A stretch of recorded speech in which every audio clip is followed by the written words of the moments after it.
Okay, so most critical time in your diet, as we're using the term, most critical time in your diet, from my perspective, is the first 2 weeks. The first 2 weeks.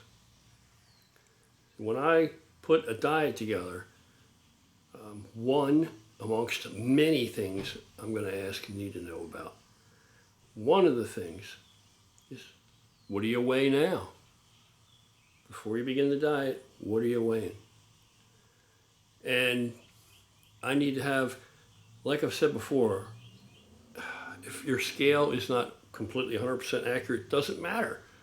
As long as by whatever margin that scale is inaccurate, that it repeats that inaccuracy in the same way throughout the time we're employing it. It's still a useful tool. I just want to look at body weight lost, and then, because we're not in person, I can't measure, but I can look at the photographs, front and back, and in conjunction with the body weight, I can kind of get a good idea, a really good idea of what the hell's going on. But the most crucial period is the first 2 weeks. We have check-ins every 2 weeks throughout the diet. Every 2 weeks we have a check-in. But the first check-in, the first 2 week check-in is the most important, critical one. It's really, we don't want to lose that information. That's a huge amount of information, because that first 2 weeks is going to tell a whole lot. You won't recapture that after those first 2 weeks. That first 2 weeks, typically, I'm accurate enough at this that average weight lost in the body mass lost, pounds wise, in the first 2 weeks, you're going to look at probably, on the average, between 8 pounds and 13 pounds, 12 pounds. I've had people lose 15 or 16 pounds the first 2 weeks. I've had people only lose 6 pounds the first 2 weeks. So if you lost 6 pounds in the first 2 weeks, then it would be like, that's below average. Let's see what we can tweak. But if you come back and you've lost, because you're not going to repeat that. I mean, the next 2 weeks, you're not going to, if you don't change anything, if you lost, say, you had great success and you're at the upper end, say you come back after the first 2 weeks and you've lost, 13 pounds, 14 pounds, whatever. That's really good, Second 2 weeks, now we're not going to change anything in that circumstance. We're right where we want to be. So we'll leave things the same and run another 2 weeks.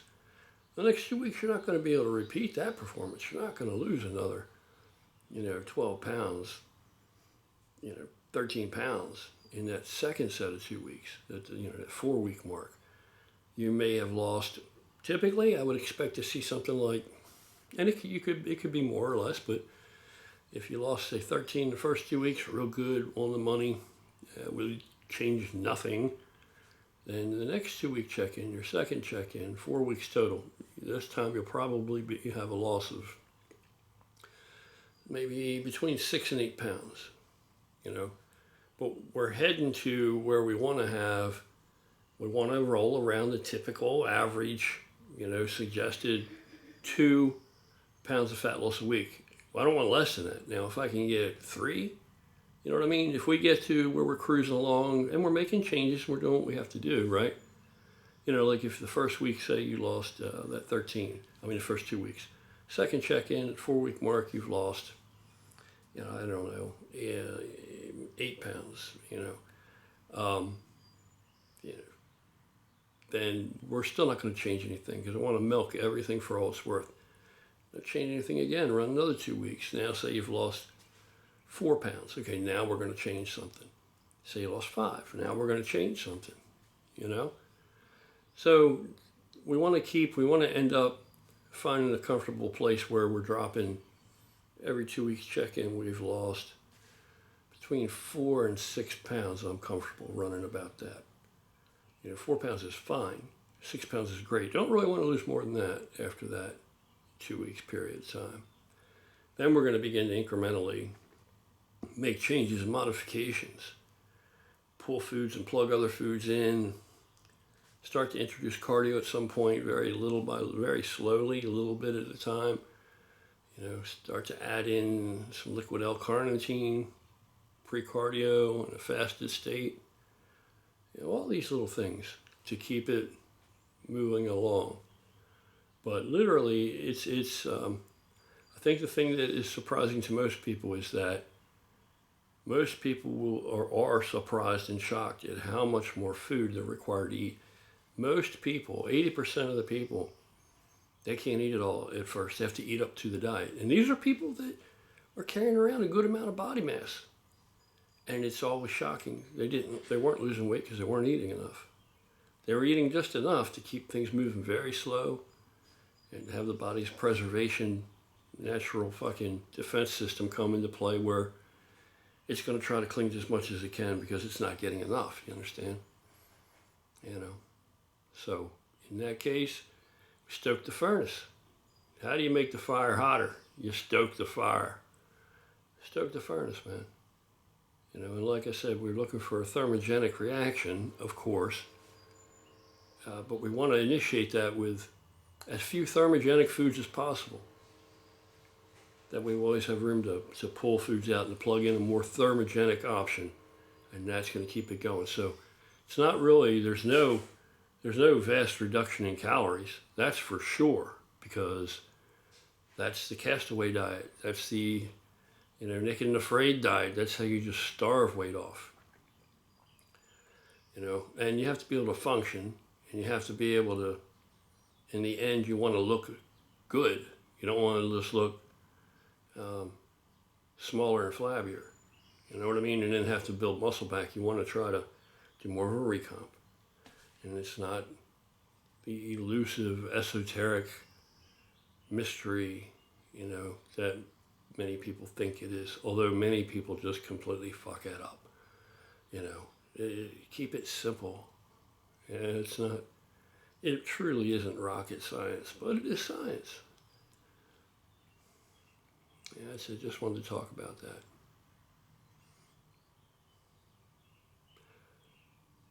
What brings this to light is I have a brother now I'm working with doing a diet, and it turns out that his initial weigh-in maybe wasn't accurate. He's not sure, but it might not have been accurate. So I think he is sure. I think he knows it was kind of an estimate. Estimate, guesstimate, approximate, don't know. But he had to purchase a scale, and he just got the scale a couple days after his first 2-week check-in. And I'm not trying to put him out there. I'm not giving his name, I'm not sharing his personal information. I'm just saying that really makes me want to pull my hair out, because I take this very personally. Very personally. Very personally. When I've done diets for people that are close enough in proximity for me to get to them, it has always been so tempting for me just to knock on their front door when they fall off that diet. If they fall off that diet, and some people do.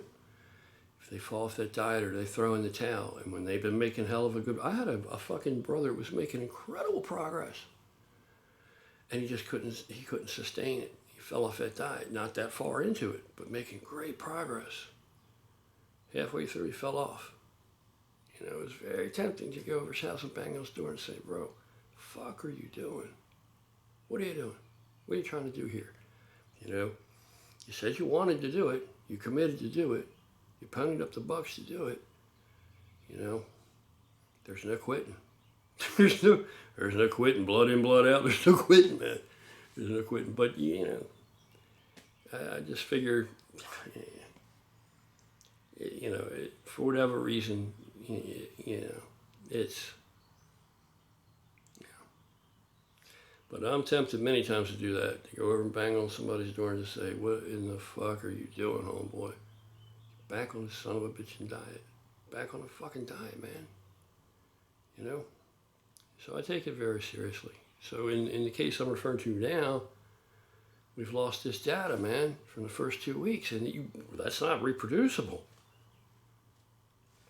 So we're going to continue to run on and just discount the first 2 weeks. But your body knows, you know what I mean? You've already You've already gotten in there and taken a punch at that homeostasis. You know, things are already happening and we don't know. We didn't get that feedback. So it'll be fun and exciting. We're not going to get the same result in the next 2 weeks. So if we lost the data from the first 2 weeks, we don't really know how much we lost in body weight. Now the second 2 weeks, whatever you lost in the first two, you're not going to get it in the second two. And if truly in the first two it was a poor performance, then we needed to modify. But we don't have that input. We don't have that information, you know. So we'll take these next 2 weeks, and at the end of that, we're going to figure out what we may have to make a drastic change then, because we're coming from behind now. In the first 2 weeks, the whole point of this video is not to call this brother out, but because we're going to be successful no matter what.